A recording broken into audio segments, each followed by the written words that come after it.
Tayo po mga kapatid ay manalangin ng sama-sama.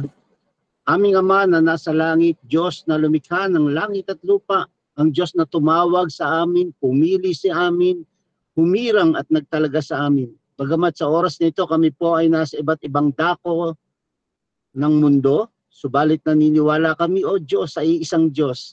Kami ay sumasamba sa iyo, nagpupuri sa iyo, Ama, sa tanging pangalan ng iyong anak na si Jesucristo at sa kapangyarihan ng Banal na Espiritu na siya pong gumagabay at pumapatnubay sa amin sa oras nito. Aming Ama, pakumbaba kaming lumalapit sa trono ng iyong biyaya at habag. At sa oras na ito, pinapasako po namin ang aming gagawing pag-aaral, pakikinig ng iyong mga salita. Higit sa lahat, ang iyong lingkod, Pastor Richard, na siya pong magbabahagi ng iyong mayaman, buhay at makapangyarihang salita. Diyos, salamat po sa kanyang buhay.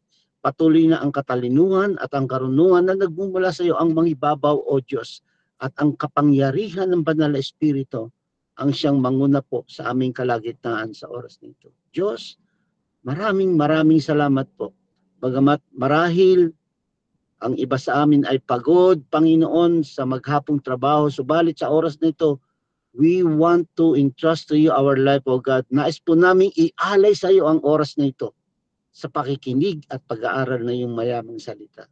Maraming salamat po. And as early as now, we declare victory in the name of our Lord Jesus Christ. Naniniwala po kami, O Diyos, na ikaw ay sumasa amin sapagkat ito ang sinabi mo sa iyo pong salita na kung saan ang mga anak mo, O Diyos, ay nagpupuri sa iyo, ikaw ay sumasa aming kalagitnaan. Panginoon, maraming salamat po.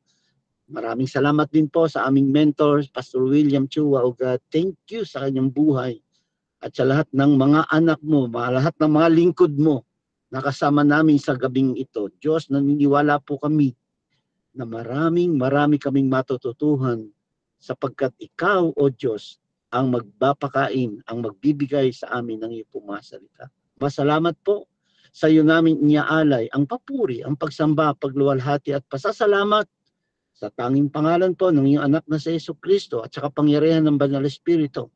And all the servant of Christ say Amen. Amen. Kaya maraming pong salamat, Pastor Jun, sa iyong opening prayer. At si Pastor Richard po ang makishare sa atin, no? We're been together do sa G12 conference na pinangunahan ni Bishop Oriel dito sa Norfolk, Virginia. So first time akong naka-attend ng kanyang conference together with Pastor Richard, no? Since we embrace yung G12, nakakatuwa dahil isibihin meron tayong isang ginagawa, no, as our, I should say, guide, no, towards yung producing disciples. So sa mga hindi nakakakilala pa, no, yung mga bagong join dito, no, si Pastor Richard, he's pastoring a church sa, tama po ba, Pastor Richard, sa Markham ba kayo o sa Scarborough ngayon? Nasa Markham po kami, Pastor, pero yung church ko po is nasa Scarborough. Okay, all right. Yan po, no, sa Ontario, Canada. So, mga kapatid, ito po yung si Pastor Richard ang magbabagi po sa atin sa gabing ito. Okay, Pastor Richard, please come in. Okay po. Naririnig niyo po ako ng maayos? Yes, Pastor Richard. Magandang gabi. Opo. Good evening po. Good morning dito sa North America. Good afternoon sa mga taga Saudi Arabia or sa UK. At good evening po sa atin dyan sa Pilipinas. So, kagaya po na sabi ni Pastor William, nagpapastor po ako dito sa Scarborough. Meron pa rin pong isang church dito, ang ating sa JNCAM sa Mississauga, which is pastored by Pastor June. So, hindi po natin siya nakasama rito. But anyway, so yun po yung mga churches namin dito.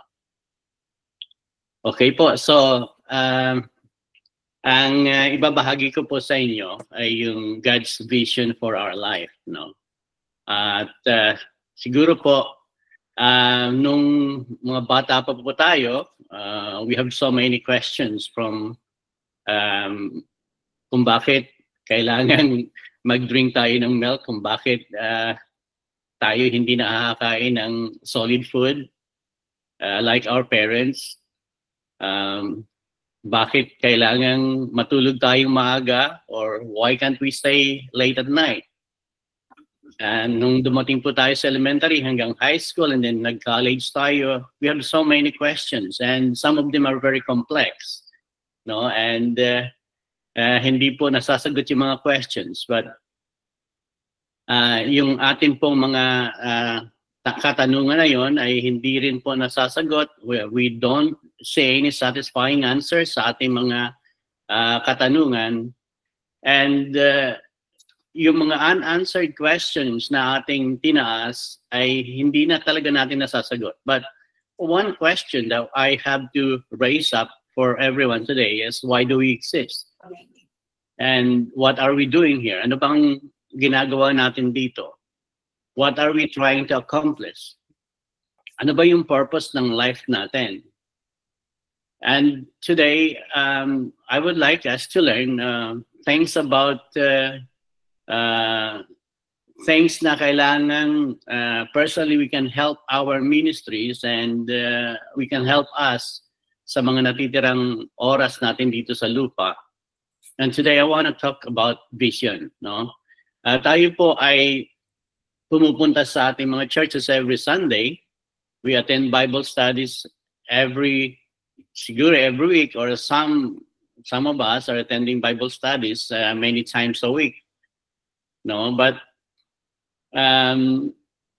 we know that we have our Lord, our God, who is sustaining us. At alam po natin kung saan tayo patutungo.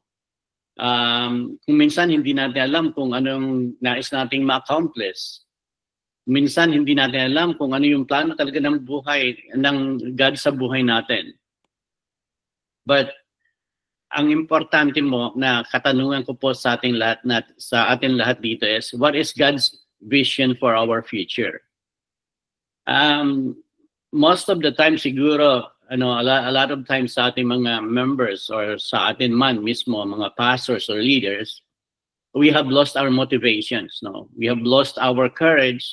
We have lost our focus, and we are not living in the life promised by Jesus.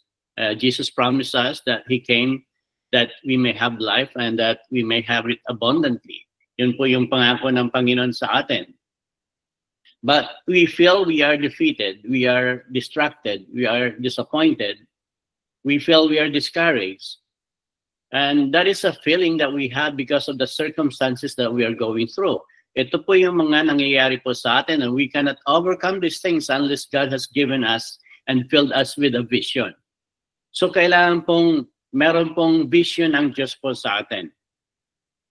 I remember last Thursday po sa mentoring natin kay Pastor Edwin, Esconde, one of the highlights na we have learned from Pastor Edwin, yung how to break free from a broken wall mentality as a leader. Isang highlight po doon, sabi po niya is, vision does not wait for circumstances to improve. It created momentum. So nakita po natin dito, doon sa Nehemiah chapter 2 verse 17. Sabi po ron is, you see the trouble we are in. Jerusalem lies in ruin, and its gates have been burned with fire. Come, let us rebuild the wall of Jerusalem, and we will no longer be in disgrace. I also told them about the gracious hand of God upon me and what the king had said to me. Nehemiah has a word from the Lord that the God of heaven will give him success. So yun po yung vision po niya. The Lord speak to himself. That vision is from the Lord. So kailangan po makarinig po tayo ng vision from the Lord. It's not our vision. Many times we have our own vision, but we have a vision that comes from the Lord. We know that when there is no vision, people are just being carried and led by the winds of life or the winds of change, no? Hindi po natin talaga natutumbok yung nais nating gawin. Instead of being led by the vision, we see our people stagnate in their lives, no? And even as pastors, nakikita po natin, why are we stagnating? Why? Because there is no vision for the future. We are men and women who have sight, but hindi po natin nakikita yung vision for the future. So iba po, meron pong bulag na nakakita because they have the vision. But we have our eyesight, but we cannot see because we don't have our vision for the future. We lost that vision. So mapapansin po natin, no, that when a person is without a vision, he will be a slave to reality, a slave to their circumstances, a slave to their feelings. Yan po yung nangyayari sa atin. And it seems that we are always in our rut na yung ating gulong, we keep on spinning the wheels, pero hindi po tayo nakakaalis. Why? Because we don't have that vision. We are just acting on what is really in our lives, yung ating mga circumstances. And hindi po nais ng Lord na we just have to stay there. We cannot move according to the direction that God has given us because the vision is not there. And so as a faithful believer, we need to see farther than what our eyes can see. No, we have to look beyond what we can see, and that is the vision. So kung nakikita po natin yung it's not there, when we are seeing what is not there, then we are seeing our vision.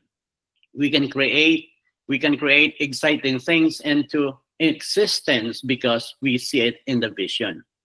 The Bible reminds us in 2 Corinthians 5:7 that we have to live by faith and not by sight. We may have a good sight, no? Meron tayong 2020 vision, but we cannot be better without the vision. We cannot be better without seeing the future. We may see what's around us, but we have to put our faith on the vision that God has given us. So this is I'm talking about a vision that is seeing the future before it comes into being. So we want to see farther than what my eyes can look. So hindi lang po yung nakikita po natin. Because if we are just being moved by the circumstances around us, hindi po tayo magpo-progress. Vision will lead us to our destination. Vision can lead us to our destination. I was reminded of the life of Abraham. No, na God has given him a vision to be the father of many nations. If Abraham focused on his situations, no, matanda na po siya. Sarah was also old, na wala rin pong capacity para manganak. But if they were just concerned about their situation, then hindi po mangyayari yung vision ng Panginoon po sa kanila. He cannot even produce one child. At mapapansin po natin dito that he was given a vision, and when God showed him the vision, pinalabas po siya at pinakita po sa kanya that his children will be as many as the stars in the sky. So nakikita po natin, no, that vision will guard us. The vision will guide our thoughts and our minds. So lahat po ng actions natin will be according to the vision that God has given us. So if Abraham just focused on what he has, na nag-isa lang ang anak niya na si Isaac, if he focused on that circumstances that he has only one son, how could he give Isaac to God when he was asked to sacrifice his son. But because he knows, he has a vision that God can raise even Isaac, because God can raise Isaac even if Abraham has given him. Remember, sacrificing him, wala naman pong nagsasacrifice na hindi pinapatay. But because of that vision, he knows, and he knows in his heart that even God can raise Isaac back to life. Marami pong pagtatanungin natin, especially our disciples, ano? Tatanungin natin sila, ano bang vision nyo? No? And a lot of times when I ask my disciples kung ano po yung vision nila, they default to that vision in Jeremiah chapter 29 verse 11. For I know the plans I have for you, plans to prosper you and not to harm you, plans to give you hope and a future. So yan lagi yung default na ano natin, no? That's a very good vision for our life. But that vision is hindi pala talaga specific para sa atin. It's a vision for the Israelites because the Lord had promised them to be brought back to the place where they were from captivity. So again, it's a good vision, but pag tinanong po natin sila ano bang vision lang, then their vision of prosperity is there. But that's not really what God is teaching us here. Our vision is not to be prospered, not to be harmed, but our vision is to know God, to seek God. Yan po yung vision po natin. Because when we have God, then we have everything. So we need to see the principle behind this verse na hindi po yung vision natin is to be prospered lang, to be unharmed, because yun ang pangako ng Panginoon. But the vision that God is teaching us here is to look for Him, to seek Him.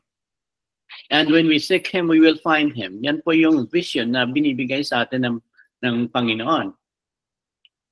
So, sa atin po, vision is seeing our destination. So, the vision that God is teaching us here is not just the hope on the future, but it's the vision of seeking God. So when we seek God and we find Him, then we have everything. So dito po sa ating papag-aralan ngayon, no, I would like to stress out that vision is a gift from God, and if we don't have the vision, then we will be defeated. No, where there is no vision, the people perish. Binigyan po tayo ng vision ng Panginoon sa Matthew 28, no, for us to reach out for the world. No, we have to go therefore and preach the gospel to the whole world. That's a vision that we have. But how do we seek God's vision for our life? I think that's a good question to start with.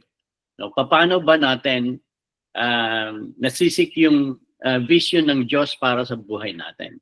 Yes, we may have our own vision, but is that the vision that is coming from the Lord? So, I will start po sa Habakkuk chapter 2, verse 1 to 3. No? At dito po, basahin po natin yung Habakkuk chapter 2, verse 1 to 3. Sabi po dito, I will stand in my watch and station myself on the ramparts. I will look to see what he will say to me and what answer I am to give to this complaint. Then the Lord replied, write down the revelation and make it plain on tablets so that a herald may run with it. For the revelation awaits an appointed time. It speaks of the end and will not prove false. Do it linger, wait for it. It will certainly come and will not delay.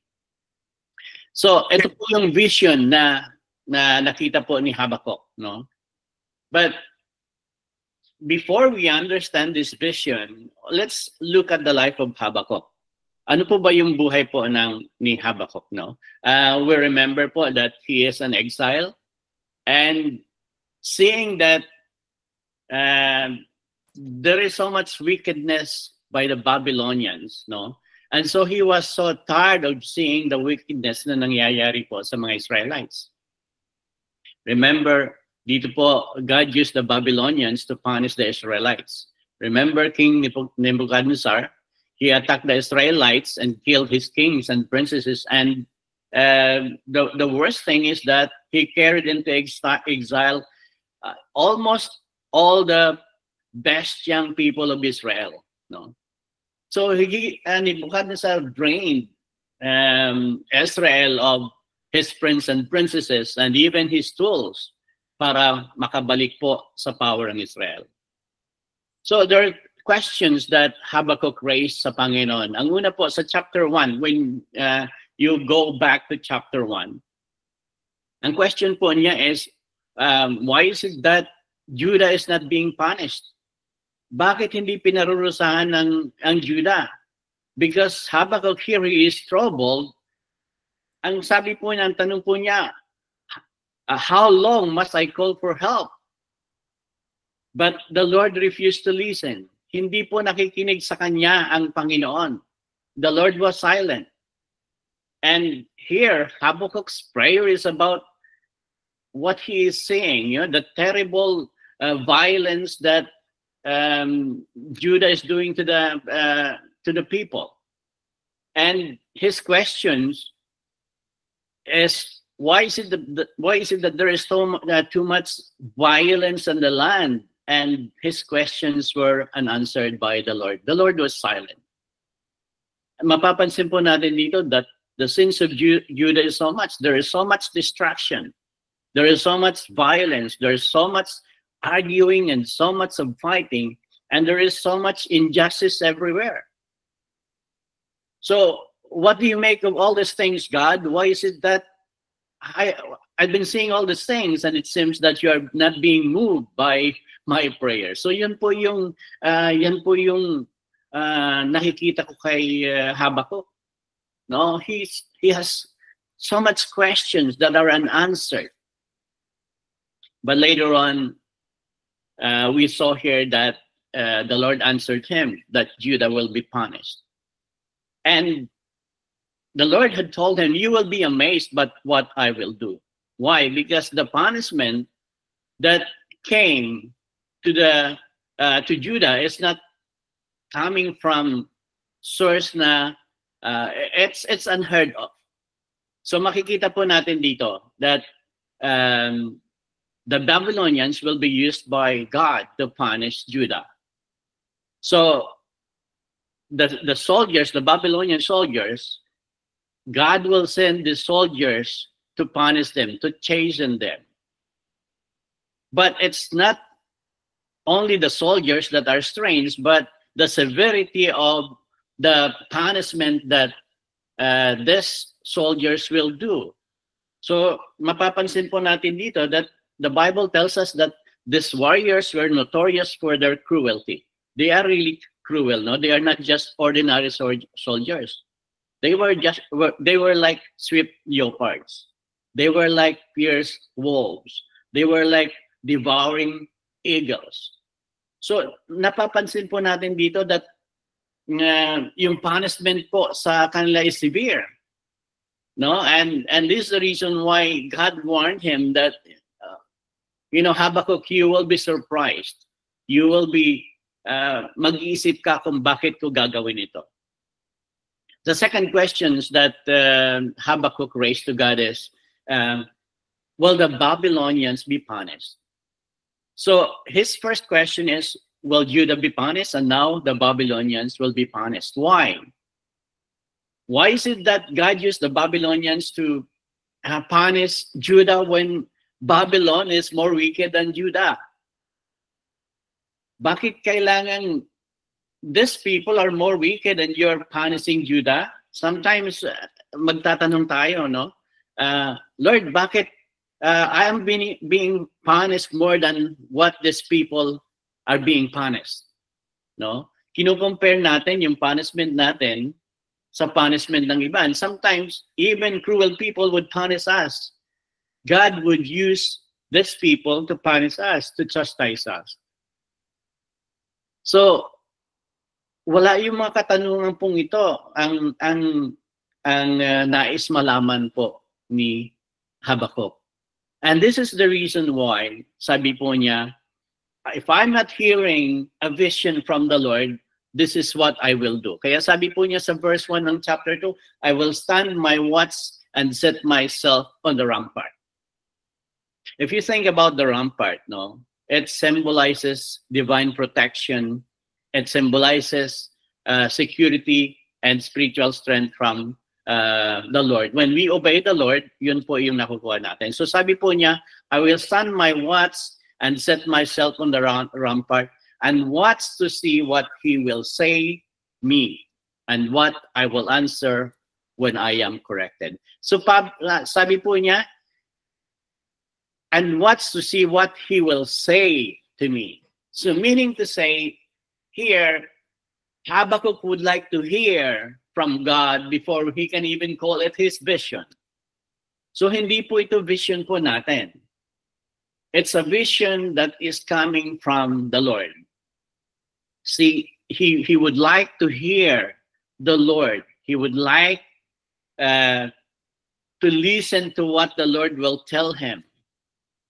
And here, what he was even saying is that I am ready to be corrected. Whatever I hear from him, then I will be ready to be corrected. And so here, the Lord answered him and he said, write the vision and make it plain on tablets, that he may read or he may run who reads it.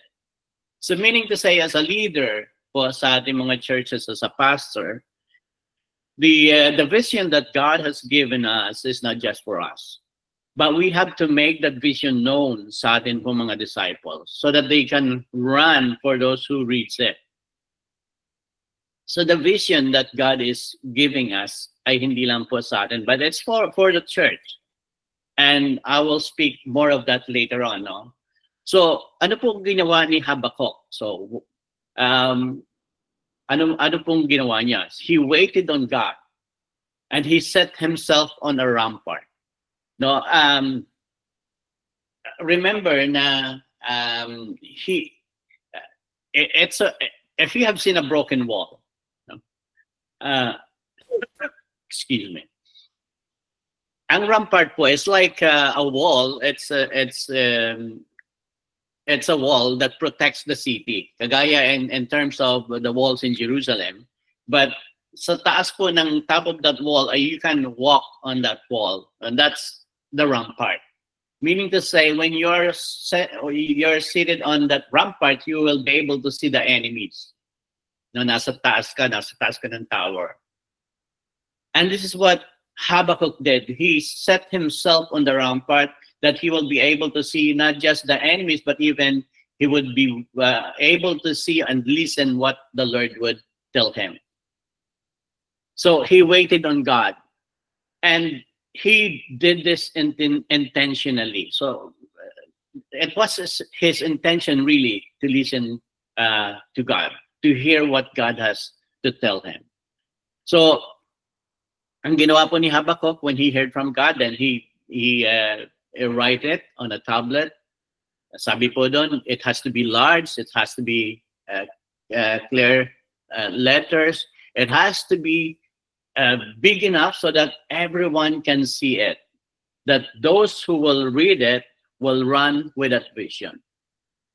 So yan po yung vision na kailangang makuha natin, no? And here, when God has given him a vision, God assured him that even it might appear that God is delaying the answers to the questions of Jeremiah, of Habakkuk. Sabi po niya, eventually Babylon and Judah will be punished, and in fact, Babylon will be crushed. Yun po yung pangako ng Panginoon. But meantime, when the answer has not been achieved, then what shall the righteous be done? Ano bang gagawin ng mga righteous? Before this happens, the righteous, that those who are in exile should live by faith. remember that the righteous shall live by faith. Yan po yung admonition sa atin. And God will also judge Babylon. He will be judged on the sins that he has, drunkenness and greed, brutal treatment ng mga nations around, the shedding of so many blood. He is being a merchant of terror. Ito po yung mga kasalanan ng Babylon. He was destroying other lands. And there is so much idolatry in the land. So, mapapansin po natin dito that really, God is just waiting for the time na Babylon will be crushed. And because of that vision that Habakkuk heard and seen from God, then he was reassured. So nakita po natin yung reassurance ng Panginoon sa kanya. Because here we can tell that he believed what he has heard because his faith rises up. Tumaas po yung pananampalataya ni Habakkuk because he has heard what the Lord has to say. Later on po sa if you have to read the couple of passages after yung makita po niya yung vision, no, na narinig po ni Habakkuk what has to be heard by himself from God. So he heard about God's fame. He heard about the fame that the Lord has and what he has done. Sabi po sa verses 1 and 2 sa chapter 3, no? Lord, I have heard of your fame. Renew them in our day. And he said that in wrath, remember mercy. Yun po yung narinig po niya. He heard the fame that the Lord, and so he want that the Lord would do this again. That in wrath, remember mercy. So he heard the vision that God is, he heard the fame of God, and he heard that God will do whatever he tells us. So he prayed, renew them in our day, Lord, and in wrath, remember mercy. So he did not just hear the vision, but he also sees the vision. In essence po, if you read these verses from verses 3 to 19, no, makikita po natin dito that he viewed the majesty of the Lord. That we're serving a God who is majestic, a God that is almighty. That the Lord is moving across the earth. No, so mapapansin po natin dito that Habakkuk really see what the Lord is doing to his life. And sabi po sa verse 14, then the entire earth will someday be filled with the glory of God. Ito po yung pangako ng Panginoon na pinakita po sa kanya. So he saw, he heard, then he sees, and now he will see the vision of God's splendor. Sabi po sa verse 3 and 4, that his glory as a sunrise rays brilliant light from his hands. So makikita po natin yung splendor ng Panginoon. It's not only the splendor that he has seen, but he has seen also the strength of that vision. No, that in God's vision there is strength. God will give us strength. He judges with pestilence and plague, and he shakes the nations, shatters the mountains, levels the hills, and crushes his enemies. So that's the vision of who our God is, because he is mighty in strength. No, he also saw the vision of God for salvation, because he delivers his chosen people. So pinapakita po ng Panginoon kay Habakkuk, not just he heard from him, but he sees from him. So it's not just hearing the vision, but we are seeing also the vision unfold. Hindi lang po salvation yung pinakita po niya God's vision for salvation, but He also gave us the vision for security. Sabi po sa verse 16 to 19, because of the visions that he sees the future, he heard what the Lord had told him, and he has seen and experienced the future. Then Habakkuk was determined that he will trust God in time of fear. A lot of times, the reason why we cannot move because of the fear that we have. Takot po tayo, no? Takot po tayong subukan yung mga bago. And even when I was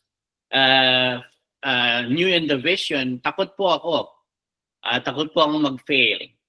Because when you start a movement dito sa Canada, when the church is already moving and you change somehow, mag-introduce ka ng bagong teaching or bagong plans, then your members will not take it lightly.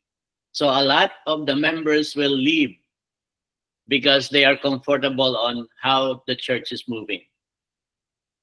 So we don't have to fear those things na nangyayaring yon, no?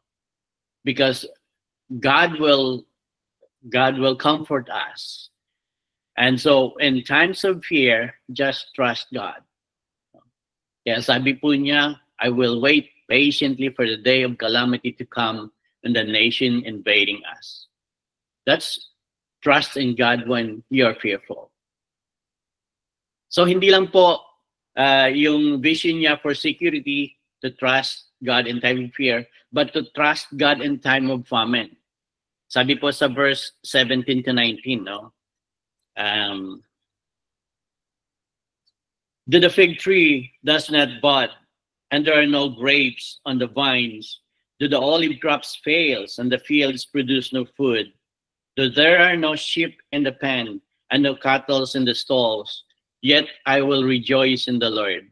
I will be joyful in God my Savior. The sovereign Lord is my strength. He makes my feet like the feet of a deer. He enables me to go on the heights. So this is Habakkuk trusting God in time of famine. So God shows him a vision for security. Security that Habakkuk will be able to trust God in time of fear, and security that Habakkuk will be able to trust God in time of famine. And when we are seeing all these things, then we can trust God ourselves also. But ano po yung vision ng Panginoon sa atin, no? Sabi po natin kanina, when there is no vision, people perish. Now, my question is God's voice our vision? Ang boses po ba ng Panginoon ay vision po natin? Do we have a vision of His voice? Habakkuk was saying that he is standing in the rampart just to hear, to listen from God. So here, what he is saying is, we have to get a vision from God. Are we gonna get a vision from God unless we hear Him? And a lot of times, this is my concern, because dito po sa North America, ang mga disciples ko po, no, napakahirap pong turuang mag-devotion, no? Hindi ko po alam kung yan po ang nangyayari din po sa inyo. Because once na nandito ka sa North America, your time is being eaten up by going to work, no? Yun po yung ano rito. The reason why you're here in North America is to work, no? Ganun din po siguro sa Saudi Arabia or anywhere. But ito po yung kalaban ito po yung hatakan natin dito. So it's really important for us to teach them how to do their devotions, because in doing their devotions, they will be able to hear God's voice. And that's where we get the vision. We can never have the vision of God in our lives unless we read His words, unless we hear from Him. Kaya nga po si Habakkuk dito, he was very intentional to hear from God, to listen to Him. Halimbawa po, no, I would like to give an illustration na if I have to build my house, I have to get an architect para mag-drawing po doon sa aking nais na ipatay yung bahay. And then maybe I have to call Pastor Nestor to build it for me. But Pastor Nestor will not build it the way he wanted to build my house because ako po yung nag-ano ng plano. So, Pastor Nestor would come to me and ask him, paano bang gusto mo rito? Ano bang nais mo dito? Yes, he has the drawings, but still, yung nais ko ang kailangan itayo. And this is what God wants us to do. We cannot just build our churches or have a vision in our church without God directing us. And so we have to hear from Him. We have to listen from Him. This is true with our vision, no? Kailangan pong we have to hear, we have to listen from God para magkaroon po tayo ng vision. Vision for our church, vision for our family, a vision for our children, because the vision that God is giving us is not only for us. It's a vision for the whole family. It's the vision for the whole church. And God is strengthening you and your faith, not just you, not just us, but really the body of Christ. And this is why the vision of God is intended for the whole family of God. Naalala ko po, no, when Noah built the ark, no, he did not build it for himself. He built it for his family, the family of God. No, when David's son Solomon, he built the temple. He did not build it the way he wanted to build it, but he built it according to the pattern of the heavenly tabernacle. So God's vision has to be enacted there. Mapapansin po natin dito na even Joseph, he dreamed, no? But his dream is not just for himself, but he dreamed for the whole salvation of the Jewish nation. So yun po yung nais ng Panginoon sa atin, no? That the vision that God is giving us is not just for ourselves, but a vision for the church, the vision for the body of Christ. So again, let us be reminded that vision would bring us to our destination. Yun po yung main thought na nais ko pong i-share sa inyo, no? Because without vision, God will not be able to bring us to our destination. So let's ask God kung ano po yung vision niya sa ating mga buhay. Kung ano po yung vision po niya sa ating mga churches. Amen? Let's pray. Hallelujah. Lord, marami pong salamat, Panginoon. Tunay nga po, Lord God, that we have to be intentional, Lord God. That we hear from you, to listen from you. And Lord, we have to set ourselves, Lord God, in a rampart to be able to intentionally hear from you. What you want us, Lord God, to do with our churches. This is your church, Lord. And you are the one, Lord God, who will give us wisdom. You're the one, Lord God, who will give us the strength. You are the one, Lord God, who will give us direction. Lord, salamat, Panginoon. Lord God, sa tinuro niyo po sa amin. Lord, kung kami po, Panginoon, nagkukulang sa inyo, Lord, dalangin po namin. Lord God, punaan niyo po, Panginoon, kakulangan, Panginoon. Put people around us, Lord God, disciples around us, Lord God, para makatulong po namin, Panginoon, sa kaiusad, Panginoon, inyong sambahan ng inyong church, Panginoon. This is your church, Lord, and we are reminded, Lord God, that you will be pleased, Panginoon, sa aming mga churches, Lord God. Salamat po, Panginoon, sa umagang ito or sa gabing ito. Lord, purihin po kayo. Ito po ang dalangin sa pangalan ng aming Panginoong Jesus. Amen. Amen. Amen. Okay. Okay. All right. Maraming pong salamat, Pastor Richard, for sharing yung vision, no. Sa pagkakataong ito, we will ask Pastor Bong Villacarlos for the prayer para sa mga lingkod ng Panginoon. Pastor Bong, please come in. Praise God po. Let us pray.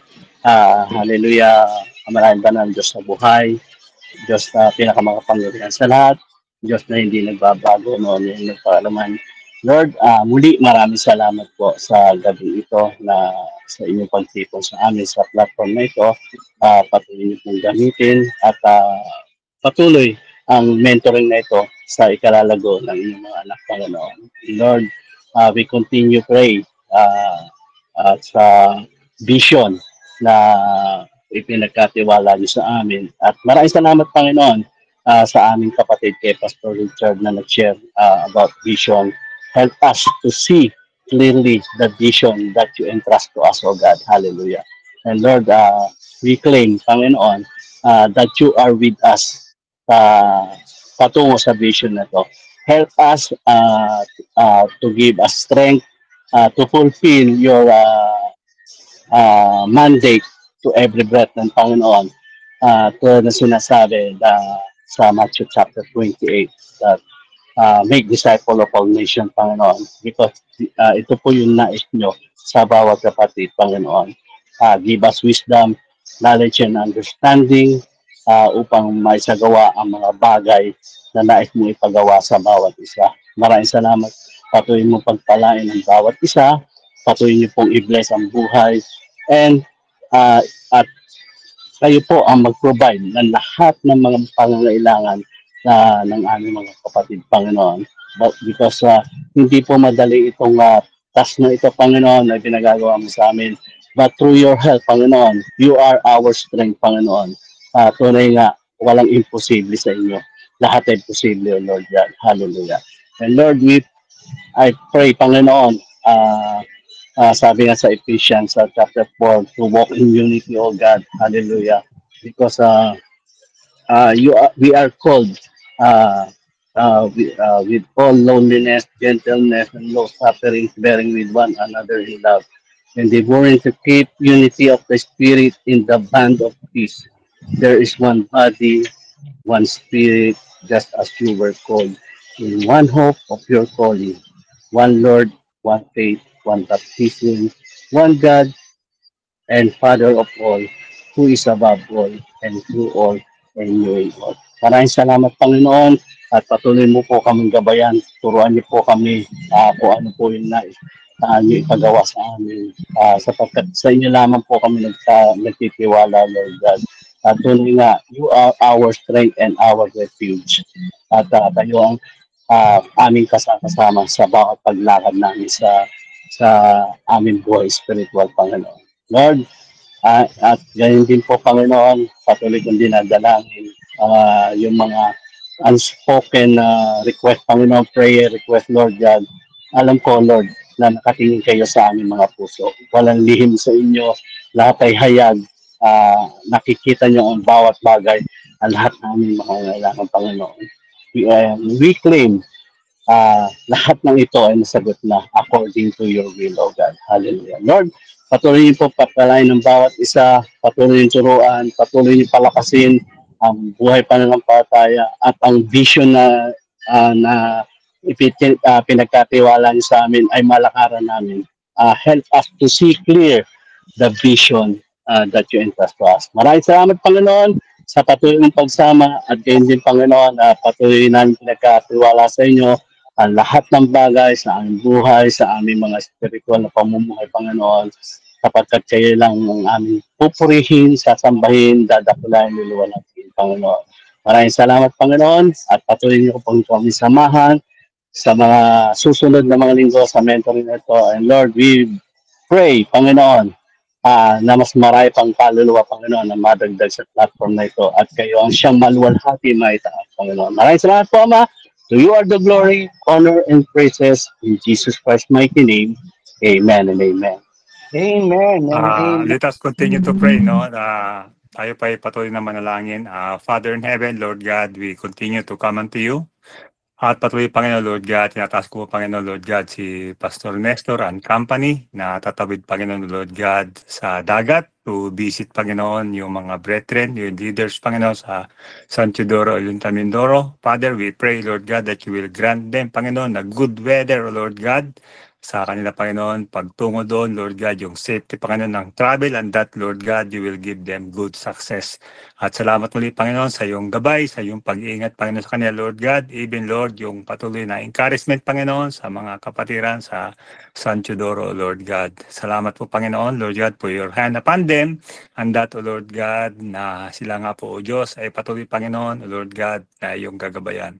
Even, Panginoon, Lord God, we lift up to you, Panginoon, si Pastor Francis, Panginoon, sa Iloilo. Lord God, yung kanyang mga bayan, Panginoon, na pupuntahan, Panginoon, sa Tubungan, yung barangay, Panginoon, na Igtubi, yung Lang Norte, yung Bunyugan. Even, Panginoon, sa bayan, Panginoon, Istanya, Panginoon, doon sa barangay na Puon Dako, Lord God. We pray, Panginoon, O Lord God, ang iyo, Panginoon, guidance be upon him, your anointing upon him, Panginoon, yung kanyang dalo, Panginoon, Lord God, sa kanyang mga relatives, sa mga tahanan, Panginoon, na kanyang, Panginoon, pupuntahan, Lord God. We pray, Panginoon, O Lord God, na gamitin mo, Panginoon, Lord God, ang kanyang mga labi, na magpapahayag, Panginoon, ng iyong banal salita, na magdala, Panginoon, ng mabuting balita, and that, O Lord God, they will receive Jesus, and that they will receive salvation, Lord God, healing, Panginoon, even miracle, O Lord God. And we pray, Panginoon, O Lord God, na you will send, Panginoon, ng iyong manggagawa, Panginoon, Lord God.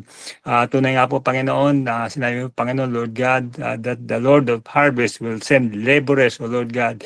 And we pray, ikaw, Panginoon, tatawag, Panginoon, ng magagawa upang, Lord God, mag-follow up, Panginoon, sa mga kaluluwa, Panginoon, na tumanggap, Panginoon, sa iyo, Lord God. Lord, we pray also, Panginoon, Lord God, si Ate Elsa, Panginoon, Lord God, na nagkaroon ng admission, Panginoon, sa hospital. We pray, O Lord God, for your visitation upon her, O Lord God, ang iyo, Panginoon, O Lord God, na patuloy na miracle na gagawin, Panginoon, sa kanyang buhay. Father, I pray, Lord God, that she, Lord God, live, and that, Lord God, she can serve you, Lord God. I pray, Panginoon, Lord, ang yung miracle, Panginoon, na mangyari, Panginoon, sa kanyang buhay, and that she will desire, Panginoon, Lord God, hallelujah, na humaba, Panginoon, ang kanyang buhay at ikaw ay mapaglingkuran dito sa lupa, Lord God. Even, Panginoon, O Lord God, sa bawat isa, Panginoon, na narito, O Lord, na nag-join, Panginoon, O Lord God, in this mentoring session. We pray, Panginoon, O Lord God, na patuloy kami, Panginoon, lalapit, Panginoon, sa iyo.